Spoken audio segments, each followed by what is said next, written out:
சரண்யா பொன்வண்ணனோட பொண்ணு என்ன படிச்சிருக்காங்கன்னு தெரியுமா? வைரல் ஆகுற போட்டோஸ். பிரபல தமிழ் சினிமா நடிகையான சரண்யா பொன்வண்ணனோட பொண்ணு மருத்துவ படிப்ப முடிச்சு பட்டம் பெற்ற புகைப்படங்கள் இணையத்துல வைரல் ஆயிட்டு வருது. நாயகன் படத்துல உலக நாயகன் கமல்ஹாசனுக்கு ஜோடியா அறிமுகமானவங்க சரண்யா. அதைத் தொடர்ந்து இன்னைக்கு வரைக்கும் பல்வேறு படங்கள்ல குணச்சித்திர கதாபாத்திரங்கள்ல நடிச்சிட்டு வராங்க. குறிப்பா அம்மா கதாபாத்திரம் அப்படின்னு சொன்னாலே சரண்யா தான் பொருத்தமா இருப்பாங்க அப்படிங்கிற அளவுக்கு பேர் வாங்கின நடிகையா மாறியிருக்காங்க.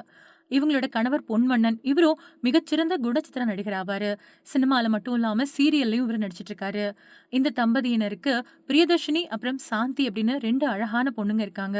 மூத்த பொண்ணு பிரியதர்ஷினிக்கு கல்யாணம் முடிஞ்சிருச்சு. இந்த நிலையில சரண்யா பொன்வண்ணன் இளைய மகள் இப்போ சென்னை ராமச்சந்திராவுல மருத்துவ படிப்ப முடிச்சு பட்டம் பெற்ற புகைப்படங்கள் இணையத்துல வைரல் ஆகி வரதோட வாழ்த்துக்களையும் குவிச்சிட்டு வருது.